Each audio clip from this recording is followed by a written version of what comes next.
प्रणाम, नमस्कार। मैं हूं गणेश युवरकर और आज मैं आपको बताऊंगा महाराष्ट्र सरकार की सारी कैसे आदित्य ठाकरे को लगा बहुत बड़ा झटका, कैसे कि एक नाथ शिंदे ने लिया यू टर्न और कैसे देवेंद्र फडणवीस, अमित शाह और उद्धव ठाकरे की सरकार क्या साथ में मिलने वाली है या क्या नहीं है।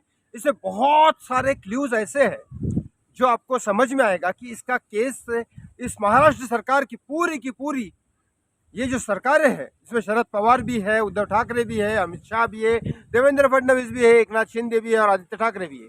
इन सारे चीज़ों की एक खबर में एक ही वीडियो में मैं बताऊंगा और इस सारी चीज़ों का लास्ट में बताऊंगा कि सुशांत सिंह राजपूत के केस के ऊपर, साथ ही साथ पालघर के ऊपर, ऑफकोर्स दिशा के ऊपर किस तरह से इम्पैक्ट पड़ेगा। तो इस वीडियो में आगे बढ़ने से सबसे पहले मैं आपको हाथ जोड़ के विनती करता हूँ कि प्लीज़ इस चैनल को सब्सक्राइब करिए, लाइक करिए और इस वीडियो को शेयर ज़रूर करिए, क्योंकि अभी एक मेरे पास जिस तरह से मेरे हालात है, मैं सिर्फ यूट्यूब के ज़रिए ही सुशांत के लिए लड़ सकता हूँ और यूट्यूब के ज़रिए ही अपना भी ये कर सकता हूँ, क्योंकि फ़िलहाल डॉक्टर्स के प्रेस्क्रिप्शन के हिसाब से मैं उस जगह नहीं रह सकता जहाँ मेरा सामान है, लेकिन जहाँ जंगल में रहने का प्रेस्क्रिप्शन दिया जो सुबह 6 बजे से रात के 7 बजे तक मैं यहाँ रहता हूँ, क्योंकि बताया गया है कि यहाँ 3 लेपर्ड भी घूमते हैं। तो लेकिन दिन में वो नहीं आते सामने, बहुत अंदर नहीं जा सकते, दिन में वो इधर बाहर नहीं आते, रात को लेकिन घूमते। एक दो बार हाईवे पे भी देखा गया है, जो यहाँ से 1 किलोमीटर दूर आता है, पावना लेक का आगे का हाईवे। ये पूना और मुंबई के, पूना के नज़दीक है बेसिकली। ये वही पावना है जहाँ पे रिया चक्रवर्ती ने एक ऑडियो रिकॉर्डिंग में बोला था कि हम सुशांत तुमको पावना लेक में सेट कर देंगे, ताकि जो तुम अभी फ़िलहाल सरवाइव कर रहे हो, सुशांत उस टाइम फाइनेंशियल क्रशेस में था, तो उसको पावना जाने के लिए रिया चक्रवर्ती बोल रही थी उस रिकॉर्डिंग में। लेकिन शायद पावना अगर वो किसी अच्छे इंसान के साथ चला जाता जो उसका भला चाहता था, तो शायद ये चीज़ें नहीं होती, क्योंकि ओवरडोज दे दिया गया था सुशांत को रिया के थ्रू। ये एनसीबी की चार्जशीट में फाइल हो गया। तो मैं चाहता था कि पावना आके देखा जाए कि वाकई में उसके हवा पानी कैसी है। तो हवा पानी तो बहुत अच्छी है पावना की, ये कोई मना नहीं करूँगा मैं, लेकिन इंसान साथ में अच्छा होना चाहिए। तो मुझे लगता है वही चीज़ें मेरे साथ हुई। ऑफकोर्स मैं कोई एक्सपोज नहीं करने वाला था, लेकिन वही चीज़ें हुई जो सुशांत के साथ 50% हुई थी। लेकिन उस टाइम सुशांत को फाइनेंशियल सपोर्ट नहीं मिला, सुशांत को कोई दूसरा प्यार वाला सपोर्ट नहीं मिला, लेकिन सेम मुझे भी नहीं मिला। लेकिन सुशांत के पास एक गलत चीज़ थी, वो थी रिया चक्रवर्ती, जो मेरे पास नहीं है। भाई गॉड, भगवान की दया है, तो मैं पावना सिटी पहुंच गया।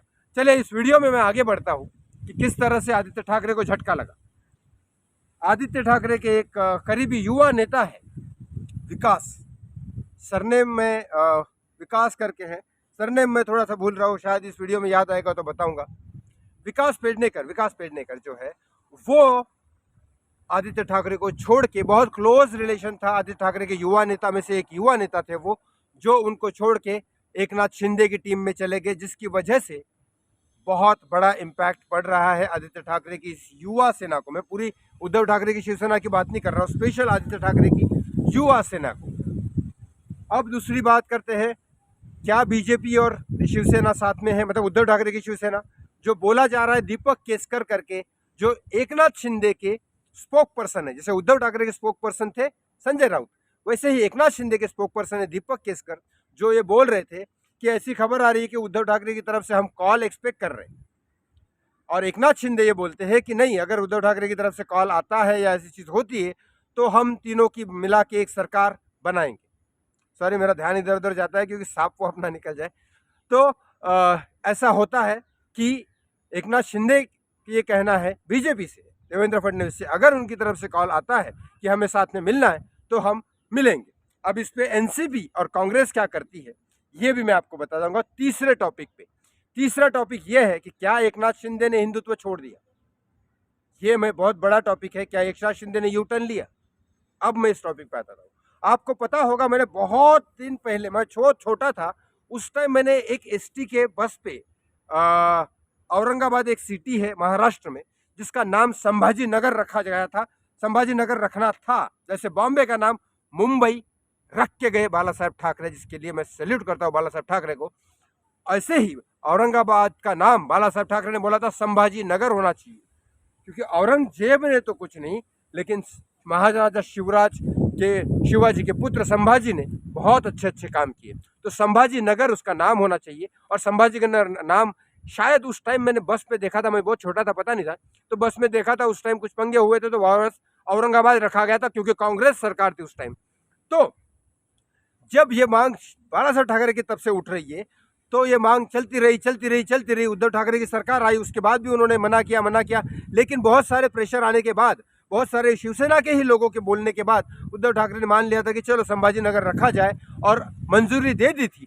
लेकिन अब एकनाथ शिंदे की शिवसेना की सरकार आती है और इस पे देवेंद्र फडणवीस और एकनाथ शिंदे दोनों ही औरंगाबाद और औरंगाबाद का नाम संभाजी नगर, उस्मानाबाद का नाम शिवनगर ऐसा कुछ है, तो वो दोनों का नाम जो चेंज करने का उद्धव ठाकरे ने बोला था प्रेशर में। लेकिन अब एकनाथ शिंदे और देवेंद्र फडणवीस इस पे रोक लगा दी, उन्होंने रोक लगा दी और कहा कि अभी एक कमेटी बैठेगी और फिर उसके बाद डिसाइड करेगी। इस कमेटी क्या हिंदूवाद के नाम पे सरकार तो बना ली, अब नाम काम नहीं करना है, ये क्या प्लान होता है, मुझे बात समझ में आई नहीं अभी तक। हिंदुत्व के नाम पे आपने सरकार तो बना ली कि ये शिवसेना हिंदुत्व की पार्टी है, इसलिए एकनाथ शिंदे अलग तो हो गए, और फिर उसके बाद मिलके ये रोक क्यों लगा दी इस पे। और उसके ऊपर शरद पवार बोलते हैं, शरद पवार तो इतनी बड़ी हंसने की बात बोलते हैं कि हम लोगों की कमेटी को तो पता ही नहीं था कि औरंगाबाद का नाम संभाजी नगर होने वाला है। बाप रे बाप, शिवसेना बाला साहब ठाकरे ने बोला था औरंगाबाद का नाम संभाजी नगर होना चाहिए, और इन भाई साहब को अभी तक पता ही नहीं है। लेकिन बात यहाँ शरद पवार की नहीं है, बात एनसीपी और कांग्रेस की नहीं है। ये महाराष्ट्र एनसीपी और कांग्रेस मुक्त होने ही वाला है, जो बीजेपी का संकल्प है, और वो होना भी चाहिए मेरे हिसाब से। लेकिन जो सरकार में बैठे हैं उनको क्या करना चाहिए? क्या उनको नाम नहीं चेंज करना चाहिए? जब हिंदुत्व का नाम लेके आपने सरकार बना ली तो हिंदुत्व को सपोर्ट तो करो, काम तो वैसे करने पड़ेंगे कि बस कुर्सी लेनी थी। इसके पीछे का रीज़न ये होता है कि कई बार ऐसी मुस्लिम लीग पार्टियाँ या फिर बाहर के लोग, मुस्लिम लोग, जैसे बॉलीवुड चलाता है दुबई से, वैसे ही कई लोग मुस्लिम पार्टियों फंड रेज करती है और पॉलिटिकल पार्टी को दी जाती है, और सिर्फ कांग्रेस को नहीं, सारी पॉलिटिकल पार्टी को, क्योंकि उनको नहीं पता होता कि देश में कौन जीत के आने वाला है। तो मुस्लिम को ये ना हो जाए, इसलिए वो किस्सा चलने के लिए सबको सपोर्ट करती है। और वो जब सपोर्ट करती है तो ऐसे मुद्दे जब आते हैं तब मुस्लिम कि वो कमेटी और वो सब बोलते हैं कि नहीं, आपको ये नाम चेंज नहीं करना है। तो लोगों को भी संभालना है, नेताओं को, इनको भी संभालना है, नेताओं को इनको संभालना है पैसे की वजह से, फंड की वजह से, और नेताओं को लोगों को संभालना है वोट की वजह से, क्योंकि दोनों की वजह से, दोनों के बगैर इलेक्शन तो जीते ही नहीं जा सकते। इसीलिए फिर ये क्या करते हैं कि नहीं, अभी तो हमने सोचा नहीं है, कमेटी बैठाएंगे, डिसाइड करेंगे, और जैसे जैसे वो डाउन मामला होता है और जो नेता इस मामले को अपोजिशन वाला चढ़ाने जाता है उसको अपनी साइड लेके सब मिलके एक पार्टी बना लेते हैं। और जब सब मिलके एक पार्टी बना लेते हैं, तीन अलग अलग पार्टियां जब सरकार बनाती है, एनसीपी, कांग्रेस और शिवसेना उद्धव ठाकरे की, तो हमने देख लिया क्या होता है महाराष्ट्र। अब मैं लास्ट में बताता हूं कि इस सारी चीजों का सुशांत सिंह राजपूत के केस के ऊपर कैसे इम्पैक्ट पड़े। ये तो मुझे बोलने की ज़रूरत नहीं है कि उद्धव ठाकरे की सरकार अगर नहीं होती तो शायद ये पूरा मामले को बहुत ही जल्दी केस सॉल्व कर दिया गया होता। क्योंकि क्यों मैं तो किसी के ऊपर क्लेम नहीं कर रहा हूँ, लेकिन क्यों शिवसेना और Congress leader, Congress home minister Anil Deshmukh जो अभी फिलहाल जेल में है, वो क्यों मना कर रहे थे सीबीआई के लिए?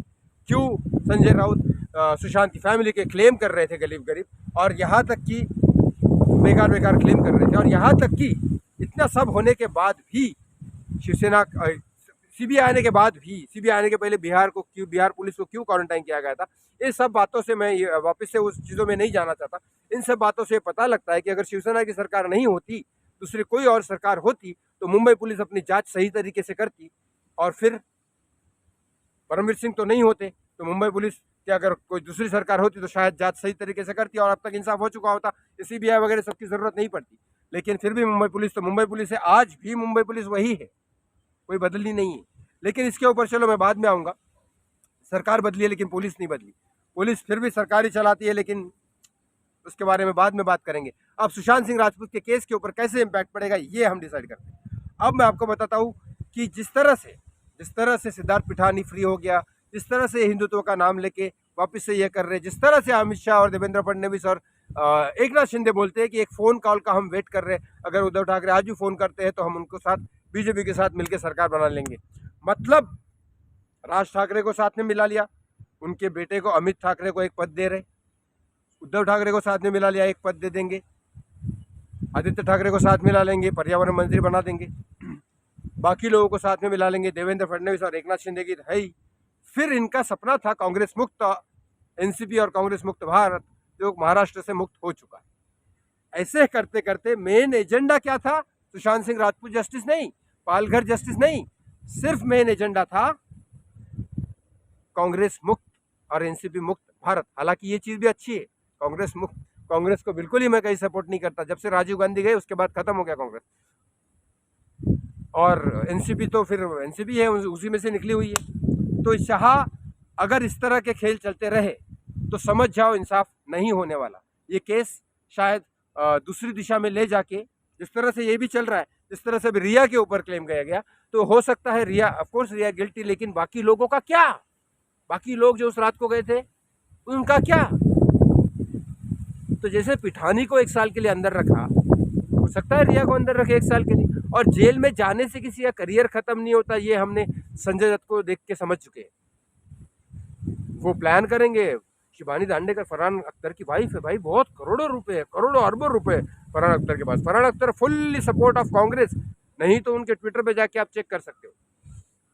मैं भी कनेक्शन इसके बारे में डिटेल वीडियो में तब बनाऊंगा जब मेरा घर कुछ घर का रहने का इंतजाम हो जाएगा, ग्रीन स्क्रीन आ जाएगी और मैं कंप्यूटर पे बैठ के एडिट कर पाऊंगा। तो इस सारी चीज़ों से रिलेटेड, श्रीदेवी से रिलेटेड, इन सब की चीज़ों से रिलेटेड, और बॉलीवुड की बहुत ऐसी खबरें, और यहाँ तक कि पॉलिटिक्स से रिलेटेड या सुशांत सिंह राजपूत से रिलेटेड, तो मैं बनाऊंगा तब जब एक प्लेस हो जाएगा, मैं कंप्यूटर पे बैठ के एडिट कर सकता हूँ। लेकिन आज की इस पॉलिटिक्स के रिलेटेड ये बताना ज़रूरी था आपको कि इस तरह का गेम अगर पॉलिटिक्स में होता रहा तो सुशांत के इंसाफ को या तो काफ़ी वक्त लग जाएगा, मतलब काफ़ी वक्त लगाने का मतलब होता है ना इंसाफ, काफ़ी वक्त लगाने का मतलब यही होता है कि इंसाफ नहीं देना है, बस लोगों को अलग अलग तरीके से डाल के एक कहीं ना कहीं दिमाग में ये डालना है कि सीबीआई जवाब नहीं दे रही, जो कॉमन आदमी है, तो क्या कुछ और हुआ है ये।